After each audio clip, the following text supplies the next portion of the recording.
В заключительном эпизоде 72-й серии сериала «Зимородок» Суна уговаривает Сейран снова поехать к психологу. Тем временем Ферит говорит Пелин, что все, кого он любит, уходят по одному. И он думает, что если был бы другим, то ничего бы не было. Пило, стараясь подбодрить Ферита, вспоминает смешной случай из юности. Ферит говорит, что все те прекрасные дни, которые они пережили, в его памяти.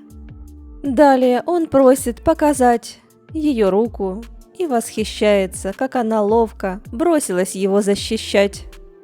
Когда Ферит засобирался уезжать, к дому приехала Эсма.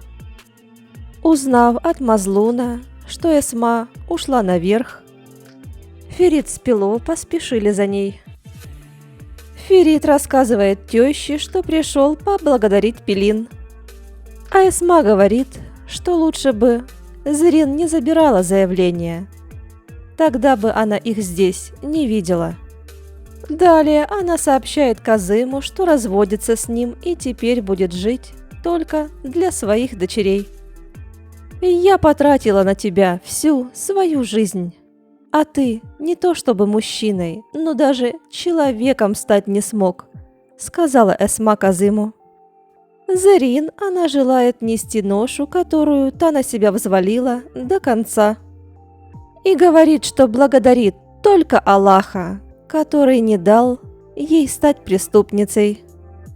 Забрав букет, Эсма уходит. Казым за ней, но не успевает.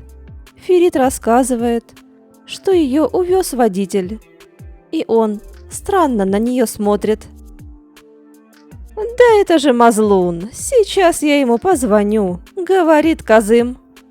Слуги докладывают Фериту, что Сейран снова поехала в кабинет психолога.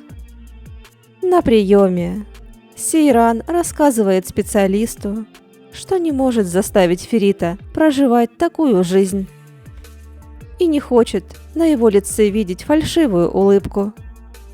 Сейран подводит к мысли, что нужно уйти от Ферита ради любви к нему. Тем временем приехал Ферит. Он спрашивает у Суны, ничего ли они от него не скрывают. А Сейран просит психолога, чтобы та тоже поговорила с Феритом, для того, чтобы отдалить его от нее. Говоря об этике, специалист заявляет, что разговор будет направлен на его потребности. Выйдя из кабинета и увидев Ферита, Сейран просит поехать в их любимую пиццерию. Но Ферит отправляет их с Суной, сказав, что у него дела. Как только Ферит вышел, Сейран позвонил Тарык. Он по видеосвязи показывает ей Каю и говорит, что им срочно нужно увидеться. Сейран соглашается. Охранникам девушки говорят, что едут в пиццерию, и господин об этом знает. Мазлун говорит Эсме, что домой ехать небезопасно, и он ее отвезет в такое место, которое ей очень понравится. Эсма настаивает, чтобы тот все равно вез ее домой. И вдруг мужчина говорит Эсме, что он не Мазлун, а Таяр. Полной решимости Ферит приезжает к графу Зие. А к Ифакат после совета директоров пожаловала племянница, дочь Фикрие, которая и посылала ей видеосообщение.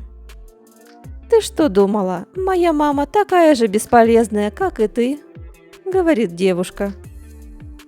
Также она рассказывает, что у нее много таких видео, и в одном из них она говорит, что сделала со своей свекровью. И Факат спрашивает, чего она хочет. «Отныне, — говорит племянница, — я тоже буду жить в твоем особняке». Ферит рассказывает графу про свой гнев внутри. И про то, что он хочет власть, да такую, чтобы все его боялись. А Сейран, увидев Тарыка, просит отпустить Каю. Взамен Тарык просит сесть вместе с ним на самолет до Лондона. Иначе она сначала прочтет молитву за зятя, а потом за Ферита. Тарык говорит, что любит ее и не позволит, чтобы она себя губила. Он протягивает ей билет. Тем временем граф Зия просит оставить их с Феритом наедине. «Ты будто бы потерял милосердие», — говорит он Фериту. И Ферит рассказывает, что за 5 минут до случившегося с отцом он пожалел того человека, который это сделал. Зия показывает Фериту шкатулку со своими воспоминаниями, потерями и спрашивает его, готов ли он пережить все это. «И если ты встанешь на этот путь, — говорит Зия, — возможно, тебе придется отказаться ото всех самых любимых, чтобы защитить их. Готов ли ты? — спрашивает Зия. Готов, — отвечает Ферит. Зия предполагает, что Ферит станет еще более великим, чем он и его дед. Он станет королем Стамбула, королем этого мира. Но Зия предупреждает, что свернуть с этого пути будет нельзя. И еще раз спрашивает, сможет ли он забыть свою жену, Сейран, когда придет день. Суна признается Сейран, что она все рассказала Кайе для того, чтобы он помог им в Лондоне. И вдруг в заведении появляется Пелин. Она заявляет Сейран, что знает о ее болезни, и просит поговорить. Граф Зия ждет от Ферита ответа, сможет ли он отказаться от самой любимой. «И если твой ответ «да», — говорит Зия, — я клянусь сделать тебя королем мира». Ферит обещает, что сделает все, что он скажет.